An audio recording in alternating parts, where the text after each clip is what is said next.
With my story, I graduated high school at 19 years old, and I've always kind of had that military push towards joining and everything. And right out of high school, I was like, you know what, might as well go do this. So I joined the Army straight out of high school. I left in July of 2010 for basic, graduated in November, and then went off to Fort Drum, New York with the 10th Mountain Division. Got there in November of 2010, and as soon as I got there, I was told that within 3 months we were already set to leave to Kandahar, Afghanistan. I had a real short amount of time in the military before I even got sent overseas. I learned as much as I could when we went out in March of 2011. And we spent about 10 and a half months over there, and we had 7 weeks left, and basically we were out on a patrol, and what happened, we were on a dismounted patrol, and what happened was we were going to a village to talk to an elder, and we had come to a halt to kind of gather up what we, just kind of go over the game plan when we got there. And when we did that, we did what's called a 360 security pull, and you just kind of set up and pull security basically. And when I had found the spot that I wanted to go to, the last thing I remember is going to take a knee, and then next thing you know, just boom, I took a knee on a 17-pound pressure-plated IED. Now it's not uncommon what they'll do. They put 2 or 3 in one area, and then when one goes off, because it kind of becomes chaos at that point, and if somebody loses their bearings, they're more than likely to just step on another one. Well, that's kind of what happened in this sense. My team leader had come to help take care of me, and as he was running over to me, he stepped on another one, and he ended up losing his right leg below the knee. He's doing good. We went through therapy and everything together, and he ended up staying in. But I probably came to about a minute or two after the bomb went off. It's kind of like how they portray it in the movies pretty well, to be completely honest. I just remember coming to, my eyes were just like fading in and out. My ears were ringing like crazy. There was dust everywhere, and I didn't know where I was for probably a good 30 seconds, just clueless on anything really. And I started, kind of coming to and remembering where I was, and then it hit me like, all right, I kind of know what happened, I'm pretty sure. So, the soldier in me took over, and I kind of took in a deep breath, and I looked down, and I had already been missing my leg. It was from below the knee. It was already it was gone. My foot was already disconnected. It was just bone sticking out really.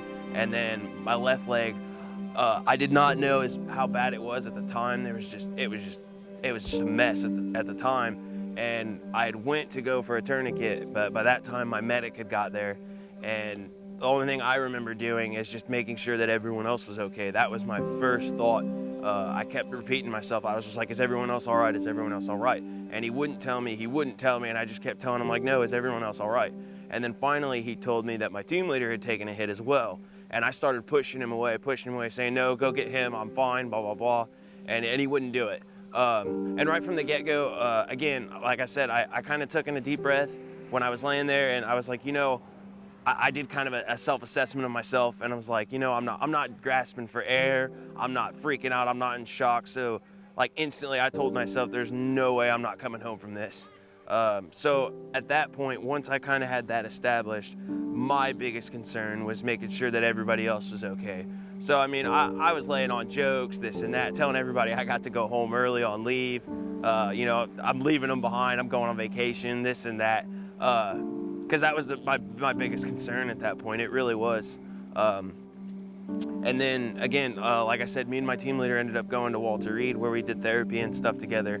And I ended up spending 2.5 years at Walter Reed. And that was some of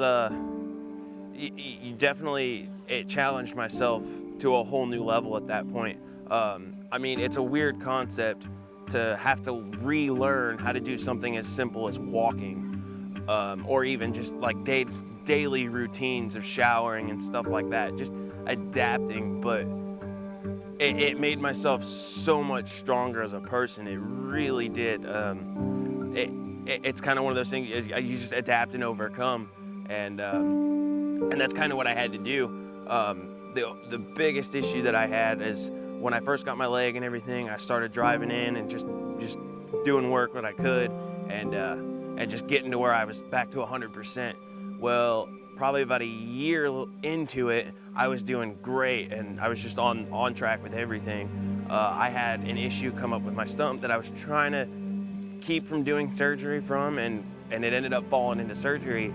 Well, after that surgery, I had a hole in my stump, and it wouldn't heal up. Well, that ended up putting me back into a chair for 6 months trying to figure out that, because I didn't want to do another surgery again. I already been through like 20 plus surgeries as it was. And it sucked because I wasn't even in my chair initially, from the original incident from when I got to my leg. So I mean, it started to take a toll on me. And at that point, I had already done so much with making great strides and walking and everything, and then it just all kind of like blew away again. So it was just like start from scratch all over again. And it hit me pretty hard at that point. And come to find out, what had happened was we ended up doing a surgery 6 months later after trying so hard to figure out what it was without surgery. What had happened was 2 dissolvable sutures in my leg that they used to stitch it up did not dissolve. So that's what was causing that hole to just not heal up. I mean, for something so small to cause me to lose all that progress that I had, it tore me up. It really did. But I got through it again. It challenged me mentally and physically to just rebound that and do it all over again. And again, it made me a stronger person because of it. And then I finally got out of the hospital in 2014, moved back home to Indiana, and I got a house, and things have just been going great since. They really have. Trips like these, they're probably one of the reasons that keeps me going. I mean, it's so nice to be able to just get out of that routine and just kind of just throw all your cares away and just have a great time and be around great people. And it's amazing. It really is. I definitely want to make sure to let everyone know that's kind of put in their time, you guys especially, and with what they've done with the food and all the people that have just kind of came out to support. I mean, a lot of people can sit there and be like, oh, I showed up and said hi, but then we left. But like, there's more to it than that.